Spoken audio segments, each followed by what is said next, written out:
Lynn, have you seen the file from Just a perception? second, Alan. I'm on hold with the airline. Just wait. Hello? Hello? Hi. I'm planning a trip to Central America and I'd like some information. We'd like to fly into Guatemala or Honduras. There are 4 in the group and we'll be traveling with kayaks. Kayaks? Kayaks. They're small boats that you paddle. Not really like a canoe. Smaller than a canoe. Double-bladed paddle. They aren't on your airline sporting equipment list. What's that, like what you allow on the plane, or what you can take in baggage? I see. Okay, what are my options then? Do you know what's involved in sending them freight? Okay, so they're priced per pound, have the boats 2 weeks at the airport in advance of our departure, and I have to fill out 3 pages of paperwork. And the boats may not arrive when I arrive. Okay. And that price was in US funds, eh? Yeah, because that'd work out to about $300 US per boat one way. Okay, what equipment was on your airline sporting goods list? Really, I could travel with my pole vaulting pole or my hang glider, but not my kayak. Or with my windsurfer or surfboard, I see. Okay, thanks very much for your help. Hello? I'd like to look into flights to Guatemala or Honduras for 4 people. Yes, and we'll be traveling with surfboards. Thank you. Salió apurada de su casa con su pollera corta. Él la esperaba en la parada hacía más de una hora y no le dijo nada. Ella quería pasarla bien, no le dijo nada. Y se tomaron el 10, sacó boleto doble hasta Palermo. Ella lo miró y creía comprenderlo. Y no le dijo nada. Ella quería pasarla bien. No le dijo nada. Y se bajaron del 10. Y era de noche y la abrazaba. Y no le dijo nada. Sintió su mano en la espalda. Y no le dijo nada. La acariciaba despacito. Y no le dijo nada. Y de repente llegó Tito. ¡Qué cagada! No le dijo, no le dijo, no le dijo, no le dijo nada. Nunca dijo, nunca dijo, nunca dijo, nunca dijo nada. En el verano fueron juntos a la playa. A él le gustaba ir a las rocas y ella nunca se negaba y no le dijo nada. Ella quería My name is pasarla Lynn bien. Clark. No For le a few dijo years, I lived and nada. worked in Central America. I have a background in video and whitewater, but I volunteer taught at a small school in Honduras. I also shot photos and video for a number of international aid projects in Honduras. This work was all rural and really allowed me to access amazing areas of the country. I became interested in the idea of making a paddling video based here. It took some time, but I was able to put together a really solid team to head down to Honduras and Guatemala. Alan Faraday is a civil engineer specializing in hydrology and water resources. He teaches whitewater kayaking and works as a whitewater raft guide. Alan's also an experienced climber, he's run a bungee jump site, and he has a lot of first aid and rescue experience. He would come along to help work out details, take care of any rigging, and operate second camera. Paul Harwood is an aggressive, skilled whitewater kayaker. Paul has guided rafts and kayaked on a number of rivers in Australia, Nepal, and across Canada. He's been studying forestry at the University of British Columbia, but lately has taken time off to devote more of himself to paddling and outdoor skills.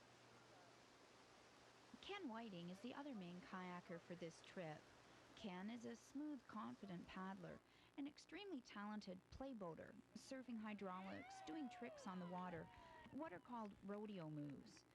Ken represented Canada at the World Whitewater Rodeo Championships in Germany in 1995. Ken, too, had decided to take some time off of his academic career in order to spend more time paddling and training for future rodeos. Ken and Paul have been paddling together for some time and have developed a tight rapport. They are realistic of each other's abilities, pushing but not shoving. Together, they have successfully completed a number of first descents in the Canadian Rockies and in eastern Ontario and western Quebec.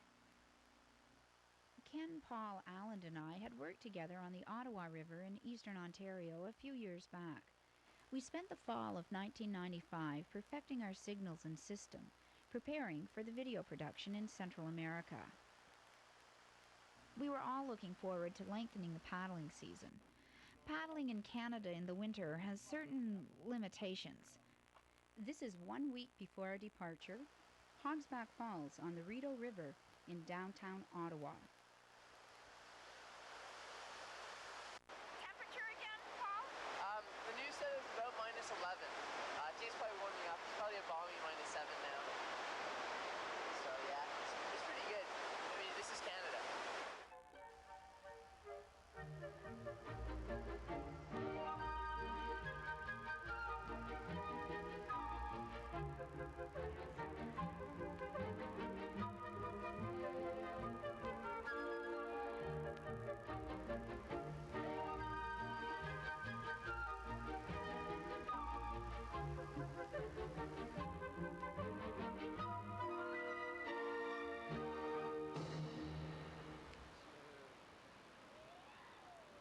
We had spent a considerable amount of time preparing for the trip, waterproofing, getting all the medical information, contacting local river support for Honduras and Guatemala, organizing sponsors. We were hoping to capture a number of first descents on previously unrun rivers, primarily in Honduras. We wanted to check out some small creeks and waterfalls that we knew the terrain would support. We were also hoping to have some opportunity for playboating. Finally, in early December, we headed to Toronto to catch our flight to Guatemala City. We carried pretty much our maximum, 3 boats plus gear between the 4 of us. It meant that I would spend my time hiking and swimming for shoots, but I had too much camera equipment to carry in a kayak anyway.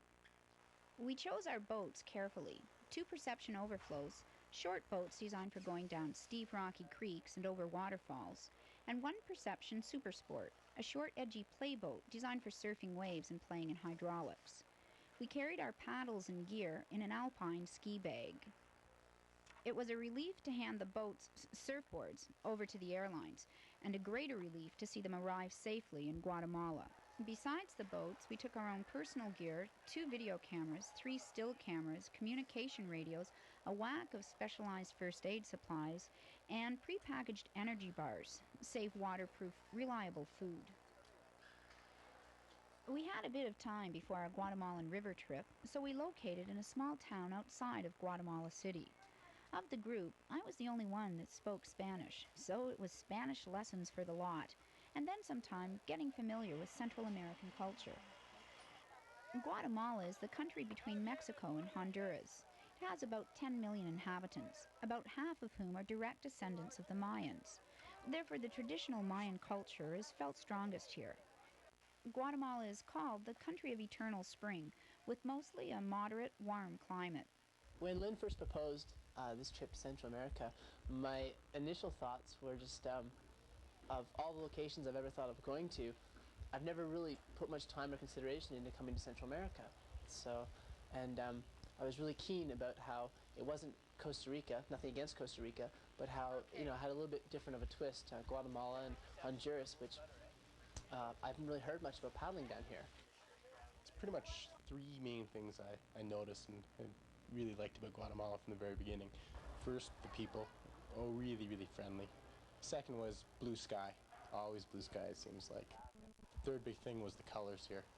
When I originally thought about Guatemala, I thought it would be a lot more rolling hills, but there's a lot of active volcanoes still, so it's a really young mountain formation, so it's still really sharp. So even flying in, you're surprised about how interesting the terrain is, because it's all varied and there's perched lakes at high elevations and the mountains all over the place. It's really beautiful and scenic.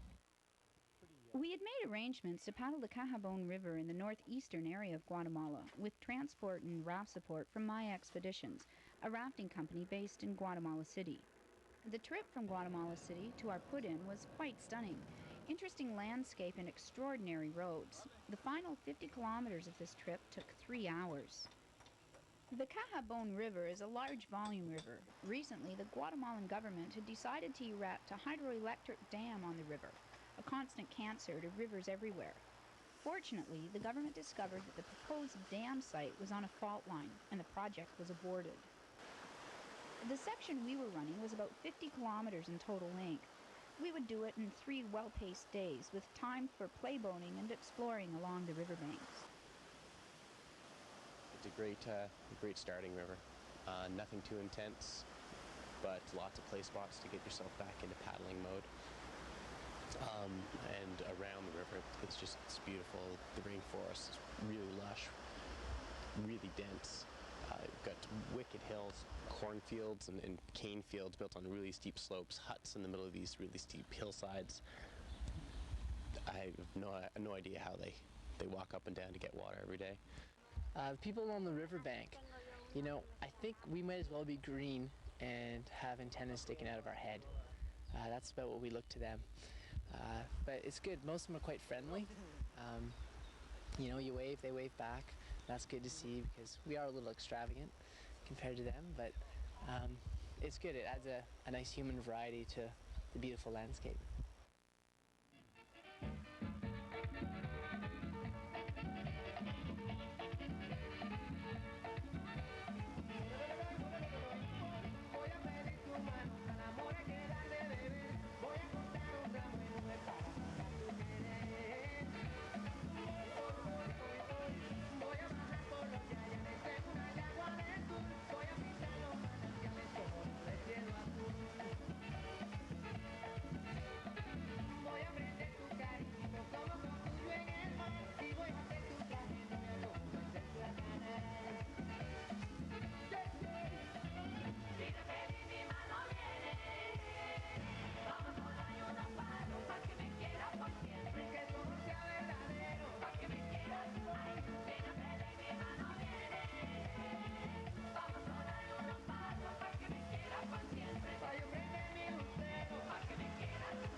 alone was a great way to start the river portion of our trip, but now it was time to move into Honduras. Our journey into Honduras was an overland one. We wanted to see some of the country as opposed to just flying in and flying out. The local buses were a bit crowded, but fully outfitted with roof racks, which made carrying all of our gear quite a bit easier. Honduras is the second poorest country in Latin America. It has quite a mountainous terrain, but no live volcanoes. The Mayan culture is less evident here, except for some spectacular ruins. There is a strong Carib feel on the Atlantic coast, where the Garifuna culture dominates. The climate is cooler in the mountains, but tropical everywhere else. On December 22nd, we arrived at our predetermined base for the bulk of our time in Central America, La Ceiba, a port town on Honduras' Atlantic coast. We met with Dick Eustace from Rios, Honduras, the key commercial whitewater operator in the area. We had made arrangements before coming down to hook up with Dick. He's a wealth of information. Here in La Ceiba, we're right along the Nombre de Dios mountain range, which rises right from sea level about 8,000 vertical feet, which is more vertical relief than any of the Rocky Mountains in Colorado. Because of that, most of our rivers are pretty steep. It's rainforest, so it gets lots of water. After the rains, we've got lots of steep creeking to do, a lot of vertical stuff. In between the rains, we've got one major river, the Rio Cangrejo, a little bit bigger watershed, so it holds onto its water a lot longer and gives us good boating in between the rains. Our water here comes strictly from rain, so the rivers can react really quickly when it rains. And it's not uncommon to have 10 or 15 inches of rain in one storm. It's unbelievable. As a consequence, and because the Nombre de Dios mountain range is so steep, the rivers can go up very quickly. The creeks obviously can virtually flood, go from a few CFS to thousands overnight. The Rio Cangrejo can go from 500 CFS to, we've seen it to over 100,000 in 24 hours. So you can expect a pretty dramatic range of water levels pretty quickly when it does rain. We started by paddling the Cangrejo. Put-ins were quite accessible, and the roads, while crude, were manageable at low speeds. The Cangrejo is a magical river to paddle, with its house-sized boulders and purple rocks.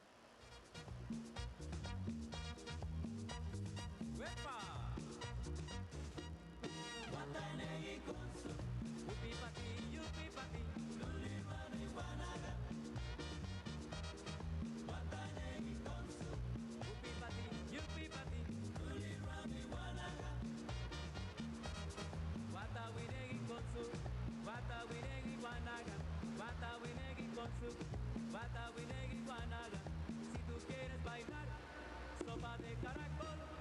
Guatanegui con su yupi pati, tuli rani guanaga. Yupe, yupe. Guatanegui con su tuli rani guanaga. Con la cintura muévela, con la cadera muévela. Si lo que quieres es bailar, si lo que quieres es gozar. Si tú quieres bailar, sopa de caracol. Guatanegui con su tuli rani guanaga.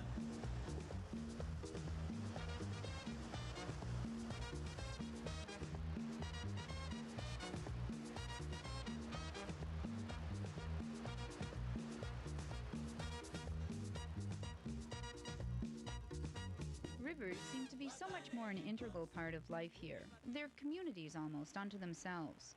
Whereas in Canada, we would shoot rivers and be quite alone. Here, along shore and on rocks in the river, we were joined by dozens of people, especially children. Hondurans are not afraid of the water, not afraid of the current.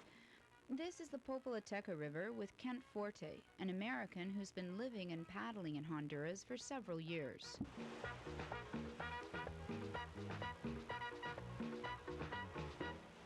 Guatanegui con su yupi pati, tuli rani guanaga. Yupe, yupe. Guatanegui con su tuli rani guanaga. Guatawinegui con su guatawinegui guanaga. Guatawinegui con su guatawinegui guanaga. Si tú quieres bailar, sopa de caracol. During our stay, the La Ceiba area was receiving substantial rains. We were to find out later that this was one of the rainiest rainy seasons on record. This was a paddling season kissed by the gods. However, the heavy rains meant washed-out roads and difficult driving. Timing was everything. We needed enough rain so that the creeks were out, but not so much that the roads were out. We played countless games of euchre, waiting for the right moment.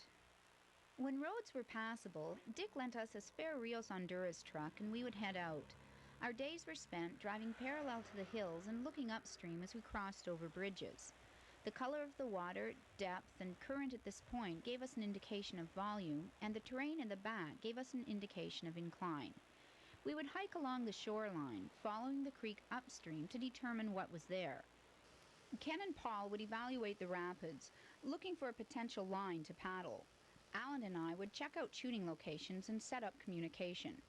We were always aware of the poisonous snakes and insects in our midst, careful of where we put our bare feet and hands. It was a long, slow, hard process. The lines on these steep creeks demanded a high skill level. The consequences of mistake were serious, and we were a long way from medical assistance. Some runs housed undercut rocks where the water's force could trap a paddler beneath the surface. The lines Ken and Paul intended to paddle were narrow and unforgiving. Many would be first descents, the first successful running of the rapid. That was a bit of a decision because, we saw the hazards that make you want to walk, but, we figured that we could squeeze our boats through that line. And so it's a bit of a decision just because, other good paddlers have walked around it. You got to make sure that your judgment's right. What we didn't count on was coming out of that with so much speed, the nose of the boat staying up so nicely. So when I ran first and I came blasting out of the first hole, I was intending to go left initially, and our nose pointed the right way, so when we landed, we wouldn't get pushed into all the rocks in the river right down the bottom. So just kept my nose pointed to the rock on the left. Tried to boof, even let my nose hit that a bit. We've spent the most time looking at it more than any other rapids on any of the creeks. From different angles, we got different perspectives. The top angle, when we were looking at it straight down, we figured we could really ferry hard, get some good left-right momentum, and cut the right-hand side. But when we got to where we were going to be putting in, we realized how fast the water was moving, how fast it was actually pushing low left. water. We were a day late from the rains to be doing the other creeks. And we pulled up in, what a little bit more water would be a creeking playground. You'd have so many different lines, but there's no water. And so I saw this little line, and I thought the overflow it's like a four-wheel drive, so I thought I'll just throw it in four-wheel drive and I'll be fine. And well, I was fine, but it was a bit of a scraping grind. For us because the consequences were pretty severe going into that big undercut or the cave on the right-hand side. But when we finally went through with it, it ended up being really smooth. We were really happy with our lines, and a bit of effort in getting our boats up originally. We had to do a few scrambles on some very slippery rocks and walk up through the rainforest. Eventually we set up a couple ropes, and once we did that, it wasn't very hard to carry our boats up. And we ended up running the drop 4 times, I think, each. And it was just so fun. The first drop, there was a rock right.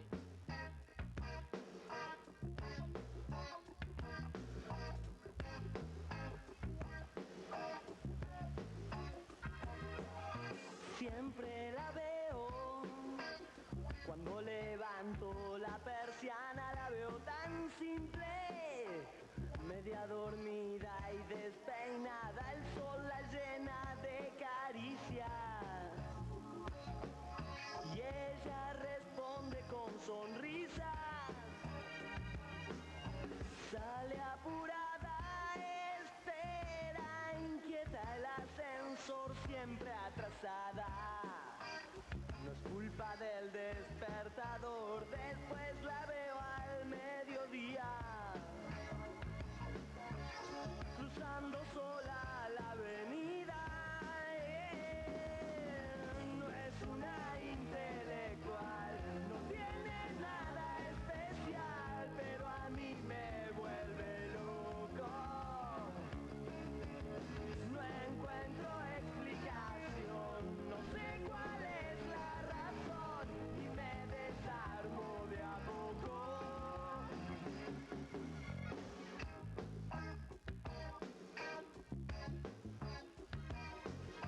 Se encuentra a dieta, vive cuidando la silueta y aunque es delgada, la La veo siempre preocupada mientras se sirve la comida.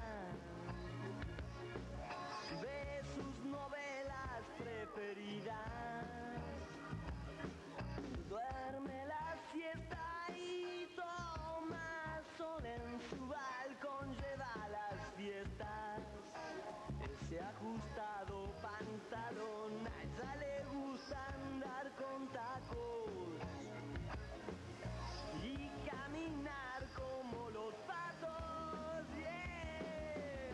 No es una intelectual. We had dozens of phenomenal opportunities, but by far the most significant waterfall came near the end of our trip, on the Cuyamel River. Ken and Paul had set out carrying their kayaks upstream ahead of Alan and I. Ken and Paul had one radio, we had the second. They were to call us if there was something higher up worth shooting. Their message was broken when it came through, but we understood that something great had been found. The setting was absolutely breathtaking. Clear, deep water, steep rock walls. The drop was intense. The line for running this was tight, leaving no margin for error. Paul and Ken had decided to run it, and it was Ken's turn to go first. It was tight line, really tight, but we figured we'd run it. So again, a little bit of a rope system to get the boats up, nothing major. And we decided to do it. And I was mighty glad it was Ken's turn to go first. We ended up running it twice. I was glad with that. I wasn't very happy with my first line, but it was just fun, you know, a little bit of a tight entry at the top, and you just had to get your nose off to the left, big boof, turn your boat, make sure you don't hit your side or anything on that rock wall, and it was a surprisingly smooth landing. Desperté sin pensar que no estabas a mi lado. Encontré sin buscar esa carta en mi costado. Tal vez nunca lo pueda aceptar.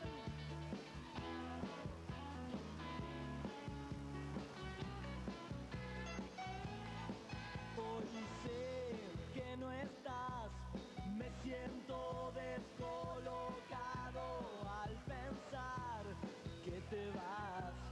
Queda todo fracturado y tal vez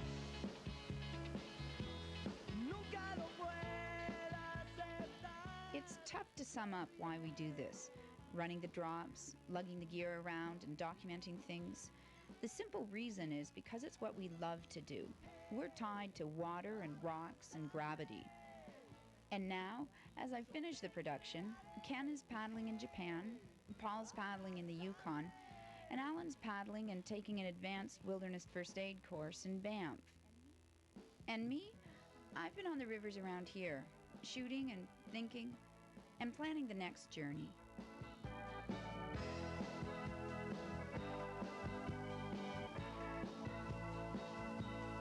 Rompiste tu antifaz, te quitaste esos guantes, perdiste aquel disfraz, te ves tan elegante, tal vez nunca lo pueda aceptar.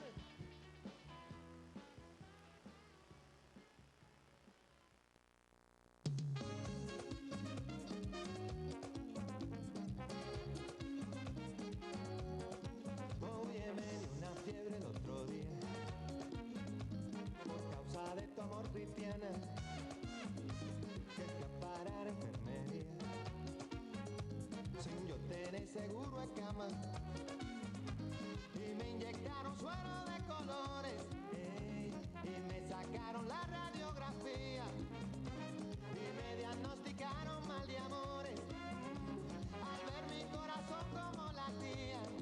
Oye, y me trastearon hasta el alma con rayo X cirugía, y es que la ciencia no funciona, solo tu beso, vida mía. Ay, negra, mira, búscate un catete